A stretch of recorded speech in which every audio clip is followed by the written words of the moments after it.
નમસ્કાર ખેડૂત મિત્રો, ટોટલ કિસાન ખબરમાં આપનું હાર્દિક સ્વાગત છે। નવા વર્ષની શરૂઆત થઈ ચૂકી છે, ત્યારે તમામ ખેડૂત ભાઈઓને નવા વર્ષના રામ રામ અને સાલ મુબારક। ખેડૂત મિત્રો, વર્ષ બદલાયું છે, પણ જગતના તાતની મહેનત અને કુદરતની રમત હજુ પણ ચાલુ છે। આજના આ ખાસ વિડીયોમાં આપણે 10 એવા મોટા સમાચાર જોવાના છીએ જે તમારા ખેતર, તમારા પાક અને તમારા બેંક ખાતા સાથે સીધા જોડાયેલા છે। જો તમે ડુંગળી પકવો છો, પશુપાલન કરો છો કે રવિ પાકનું વાવેતર કર્યું છે, તો આ વિડીયો 1 સેકન્ડ પણ સ્કીપ કર્યા વગર જોજો, કારણ કે આજે મોડી રાત્રે સરકાર અને કુદરત બંને તરફથી મોટા ધડાકા થયા છે। તો ચાલો સમય બગાડ્યા વગર શરૂ કરીએ આજના ફટાફટ સમાચાર। સૌથી પહેલા સમાચારની વાત કરીએ તો ગુજરાતના વાતાવરણમાં જે પલટો આવ્યો છે તેણે ખેડૂતોની ઊંઘ ઉડાડી દીધી છે। વર્ષના અંતે અને નવા વર્ષની શરૂઆતે જ રાજ્યના અનેક વિસ્તારોમાં કમોસમી વરસાદ એટલે કે માવઠું પડ્યું છે। ઉત્તર ગુજરાતના બનાસકાંઠા જિલ્લાના વાવ, થરાદ અને ભાભરના સરહદી ગામોમાં અચાનક વીજળીના કડાકા સાથે વરસાદી ઝાપટા પડ્યા છે। પાટણના રાધનપુર અને સાંતલપુર પંથકમાં પણ મેઘરાજાએ ધમાકેદાર એન્ટ્રી કરી છે। ખેડૂત મિત્રો, આ વરસાદ કોઈ ખુશીના સમાચાર નથી, પણ ખેડૂતો માટે આફત સમાન છે। ખાસ કરીને જીરું, રાયડો અને વરિયાળી જેવા મોંઘા પાકો જે અત્યારે ખેતરમાં લહેરાઈ રહ્યા છે, તેમાં આ વરસાદથી રોગચાળો ફાટી નીકળવાની પૂરી શક્યતા છે। સૌરાષ્ટ્રમાં પણ અમરેલીના ધારી, બગસરા અને જૂનાગઢના વિસાવદર પંથકમાં વરસાદી ઝાપટા પડ્યા છે। આ કમોસમી વરસાદને કારણે વાતાવરણમાં ભેજ વધી ગયો છે, જેને લીધે પાકમાં ફૂગ અને રોગનું પ્રમાણ વધશે। ખેડૂત મિત્રોએ અત્યારે ખાસ સાવચેત રહેવાની જરૂર છે। હવે બીજા મોટા સમાચારની વાત કરીએ તો હવામાન નિષ્ણાત અંબાલાલ પટેલે નવા વર્ષ માટે જે આગાહી કરી છે તે સાંભળીને તમે ચોંકી જશો। અંબાલાલ પટેલના જણાવ્યા મુજબ અત્યારે તો આ માત્ર ટ્રેલર છે, અસલી પિક્ચર હજુ બાકી છે। જાન્યુઆરી મહિનાના બીજા સપ્તાહમાં એક શક્તિશાળી વેસ્ટર્ન ડિસ્ટર્બન્સ સક્રિય થવા જઈ રહ્યું છે। આનો સીધો અર્થ એ છે કે ઉત્તર ગુજરાત અને સૌરાષ્ટ્રના કેટલાક ભાગોમાં ફરીથી માવઠાનું સંકટ તોડાઈ રહ્યું છે। વાદળછાયું વાતાવરણ હજુ થોડા દિવસો સુધી યથાવત રહેશે। અંબાલાલ પટેલે ખેડૂતોને ચેતવણી આપી છે કે જે ખેડૂતોએ હજુ પિયત આપવાનું બાકી છે તેમણે ઉતાવળ ન કરવી। જો તમે પિયત આપશો અને ઉપરથી વરસાદ પડશે તો પાક પીળો પડી જશે અને મૂળ સડી જવાની શક્યતા રહેશે, એટલે હવામાનની પલની ખબર રાખવી તમારા માટે ખૂબ જરૂરી છે। ત્રીજા મોટા સમાચાર માર્કેટયાર્ડને લઈને છે। ખેડૂત મિત્રો, છેલ્લા 2 દિવસથી જે હિસાબી રજાઓ હતી તેનો અંત આવ્યો છે। આજથી રાજ્યના તમામ મોટા માર્કેટયાર્ડ જેવા કે ઊંઝા, ગોંડલ, રાજકોટ અને અમરેલીમાં હરાજીના શ્રી ગણેશ થઈ ગયા છે। નવા વર્ષના મુહૂર્તના સોદામાં આજે જીરું અને કપાસના ભાવોમાં જોરદાર તેજી જોવા મળી રહી છે। વેપારીઓ પણ હવે પૂરા જોશમાં ખરીદી કરવા માટે મેદાને ઉતર્યા છે। જો તમે તમારો માલ વેચવા માંગતા હો તો હવે યાર્ડો ધમધમી રહ્યા છે। ખેડૂતોને આશા છે કે નવા વર્ષમાં બજાર ભાવ સારા મળશે અને તેમને આખા વર્ષની મહેનતનું યોગ્ય વળતર મળશે। ખાસ કરીને જીરું અને ધાણાના ભાવમાં આ વર્ષે રેકોર્ડ બ્રેક તેજી રહેવાની શક્યતા જણાઈ રહી છે।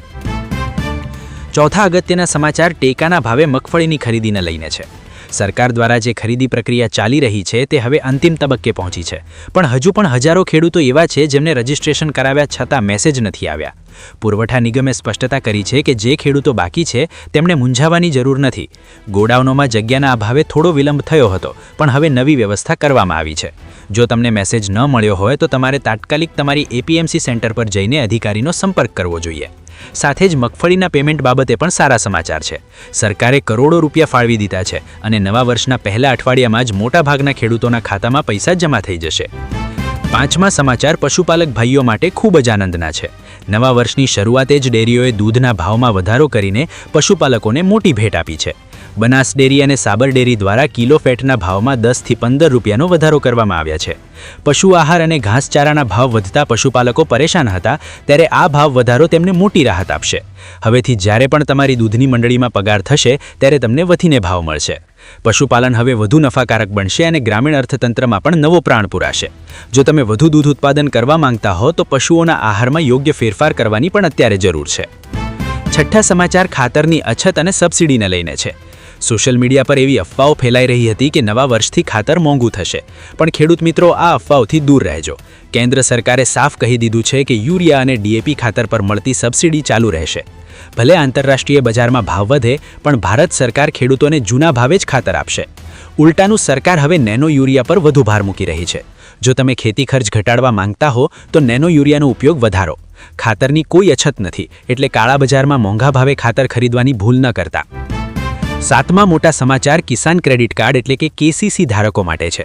વ્યાજ માફીનો લાભ લેવાની જે ડેડલાઇન હતી તે હવે પૂરી થઈ ગઈ છે, પણ જે ખેડૂત મિત્રોએ સમયસર લોન ભરપાઈ કરી દીધી છે તેમના માટે સારા સમાચાર એ છે કે તેમને 0% વ્યાજની સબસિડી સીધી તેમના ખાતામાં જમા થવાની શરૂ થઈ ગઈ છે. જે ખેડૂતો કોઈ કારણસર લોન નથી ભરી શક્યા તેમણે બેંકનો સંપર્ક કરવો જોઈએ, કારણ કે બેંકો હવે નવી લોન આપવાની પ્રક્રિયા પણ શરૂ કરી રહી છે. નવા વર્ષમાં ખેતી માટે જો તમારે પૈસાની જરૂર હોય તો કેસીસી એક ઉત્તમ માધ્યમ છે, પણ યાદ રાખજો કે સમયસર હપ્તા ભરવાથી જ તમને સરકારની વ્યાજ સહાયનો લાભ મળશે. 8મા સમાચાર ઘઉંના પાક માટે ખૂબ જ ચેતવણી ભર્યા છે.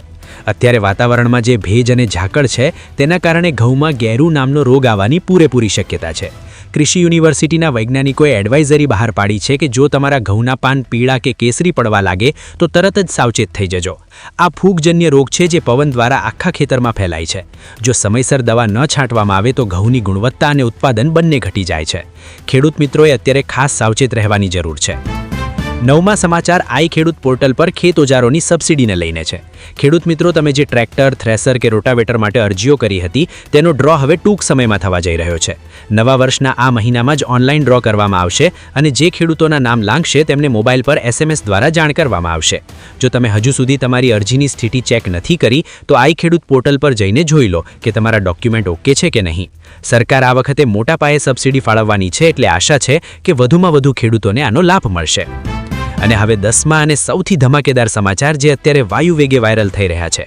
ખેડૂત મિત્રો, ડુંગળી પકાવતા ખેડૂતો માટે જેકપોટ લાગ્યો છે. કેન્દ્ર સરકારે ડુંગળી પરનો નિકાસ પ્રતિબંધ હટાવી લેવાનો નિર્ણય લીધો છે. અત્યાર સુધી ડુંગળીની નિકાસ બંધ હોવાથી ભાવ તળિયે હતા, પણ હવે જેવી નિકાસ શરૂ થશે કે તરત જ ડુંગળીના ભાવમાં મોટો ઉછાળો આવશે. માર્કેટના જાણકારો તો ત્યાં સુધી કહી રહ્યા છે કે ડુંગળીના ભાવ હવે ડબલ થઈ શકે છે. સૌરાષ્ટ્રના મહુવા અને ભાવનગર યાર્ડમાં અત્યારથી જ ખેડૂતોમાં ભારે ઉત્સાહ છે. જે ખેડૂતોએ ડુંગળીનો સંગ્રહ કર્યો હતો તેમના માટે તો આ લોટરી લાગવા જેવી વાત છે. સોશિયલ મીડિયા પર ખેડૂતો આ નિર્ણયને ફટાકડા ફોડીને વધાવી રહ્યા છે. તો ખેડૂત મિત્રો, આ હતા આજના દિવસના 10 સૌથી મોટા સમાચાર. નવા વર્ષમાં ખેતી અને ખેડૂત બંને પ્રગતિ કરે તેવી અમારી ભાવના છે. આ માહિતી તમને કેવી લાગી તે કોમેન્ટમાં જણાવજો. જો તમે હજુ સુધી અમારી ચેનલ ટોટલ કિસાન ખબરને સબસ્ક્રાઇબ નથી કરી તો અત્યારે જ કરી લો, જેથી ખેતીના તમામ સમાચાર તમને સૌથી પહેલા મળતા રહે. આ વિડીયોને તમારા તમામ ખેડૂત ગ્રુપોમાં શેર કરજો, જેથી કોઈ પણ ખેડૂત આવી મહત્વની માહિતીથી વંચિત ન રહે. ખેડૂત મિત્રો, તમે કયા જિલ્લામાંથી આ વિડીયો જોઈ રહ્યા છો અને તમારા વિસ્તારમાં વાતાવરણ કેવું છે તે પણ અમને જણાવજો. ખેતીમાં કોઈ પણ મુશ્કેલી હોય તો કોમેન્ટ કરજો, અમે તેના પર પણ વિડીયો બનાવીશું. ફરી મળીશું નવા સમાચાર સાથે. ત્યાં સુધી રજા આપશો. જય જવાન, જય કિસાન.